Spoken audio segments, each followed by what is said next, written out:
Howdy everyone. So today I'm gonna talk about one of my favorite antelope species, which is the greater kudu. Greater kudu is native to Africa. A lot of my favorite animals are native to Africa. It's just how it is. But they are one of my favorites just because of how they look. I love how graceful they walk, how they jump, how their horns look, and their color. But I just love how they look. Very majestic animals. But they're native to Africa, sub-Saharan Africa, and there's 3 different subspecies that live in different parts of Africa.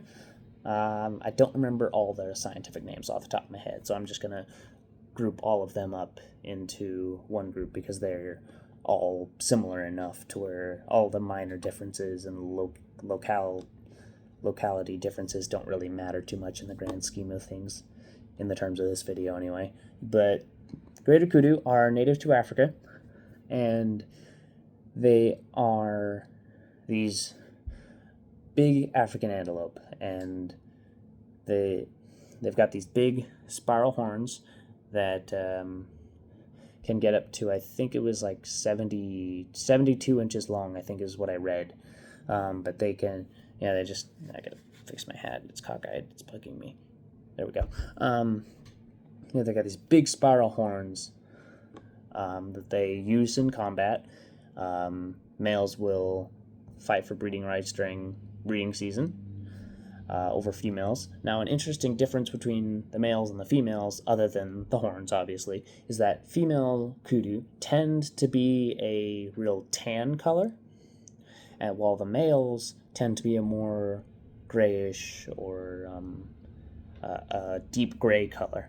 Now, there are variations, and females tend to darken as they age. Like younger females will be just tan, and then older females will get more gray. But that can depend on the individual and the location as to where they are and the subspecies that they are. But they live in Africa. They can survive on grassland and even some in the desert. Or deserty regions, not like the Sahara. They don't live in the Sahara because they would die of thirst pretty quick out there, as would pretty much anything. But they are one of my favorites. I love kudu. I have fed a kudu in Missouri, Wisconsin. I can't remember where that was off the top of my head. I don't know. But I have fed a kudu through a fence. It was a male kudu and a female, but the female didn't take food from us. But they live in small herds usually, and I believe the males are solitary. They will live with females during breeding, but they usually are either off on their own or in small all male groups, whereas the females usually are in groups of females and young, and the males live alone or in groups with other males. But they are not an endangered species. There's plenty of them, and they are one of the big attractions to game reserves, both in Africa and actually in places like Texas, where they have exotic game reserves where you can go and have private hunts. But they are one of the biggest draws to private hunts because of their horns, of their color, and just of their look for private hunting. But other than human hunters, the threats that they usually have to deal with are, at most, lions, leopards, hyena, African wild dog. Those are their main threats from a predation standpoint. But they're one of my favorite animals. I love kudu.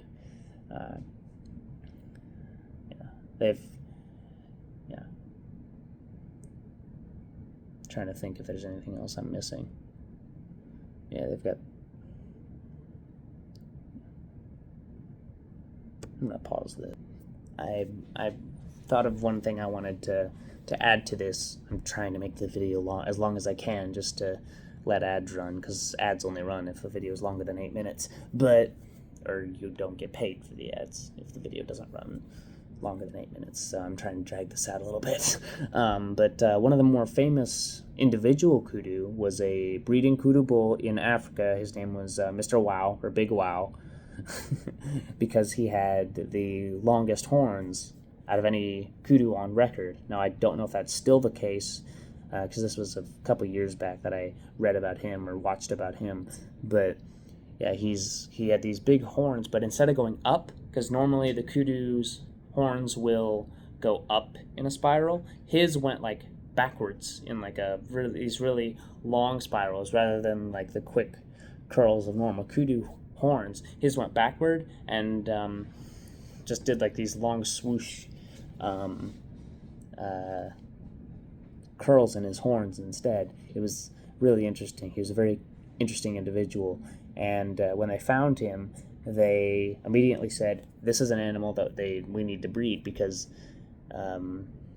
they took him and they put him in pens and bred him with females so that they could preserve his genetics for hunters and for the genetic population in the wild.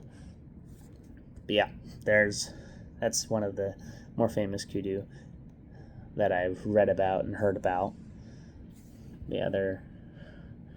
I find the line that goes across their nose really cute. I love that little detail of them. And some of them have really thick line. Some of them have just this little sliver that goes across their nose, and some will have like a fragmented line. It's really pretty, and their unique pattern on their back, their stripe pattern on their back, is really interesting. A lot of people will get a kudu confused with a nyala, which is another African antelope, which kind of looks like a kudu, but with instead of curled horns, like the horns go more vertically, and they're fluffy. They're a bit fluffier. And also Nyala have a bit more sexual dimorphism than what kudu do. What sexual dimorphism is basically it's when one gender looks different than another in some way, shape, or form. So, for example, with Nyala, their males are a very dark grayish brown color with like orange legs and stripes on their back, while the females are tan with the stripes. So yeah, that's a distinction between those two African antelope species. I don't know how closely related they are off the top of my head, but yeah, those are two of my favorites. I don't know as much about Nyala as I do kudu. I've researched a lot about kudu. I do know that kudu usually produce one calf per breeding, and the calves are adorable. They're so cute. I love watching little kudu run around. Oh, I want to mention this. I just thought of one thing I want one mention, then I'll get off here. But, of course, most people who watch me know Longhorn Lester, and he has ostriches, and those are kind of the limit to his exotics. If people start suggesting that Lester get a kudu, please do not. Do not. Well, they would escape Lester's property in a snap, because these kudu can jump. They can jump. I think they can jump an 8-foot fence from a standing start. Like, just whoop, straight over. And at a running start, they could probably clear 10-foot fence. So, Lester's 6 strands of barbed wire would be a light step for any kudu. Yeah, they'll see like these big, around game reserves, you'll see these huge fences, and even they get out of those sometimes. And even so, where they'll try to jump over a fence, but their back leg will get hooked, and they'll have to be freed from a fence because they tried to jump over, and their foot got caught in the fence. But yeah, just thought I'd point that out. These are very athletic animals. I've seen videos of them jump over, like, a road, a 2-lane road, just jump straight over it, just sail straight over a 2-lane road in Africa. So yeah, these guys can jump, and they just look so beautiful and graceful doing it. Yeah, that's one of my favorite African antelope, if not my favorite. I kind of teeter-totter between different animals at any given time, so don't take my word for when I say my favorite very often. But yeah. hope you all enjoyed that. If you have any questions, leave them in the comments. I'm happy to answer any questions about animals. I'm happy to talk about animals in any capacity I can. Thanks for watching. Bye.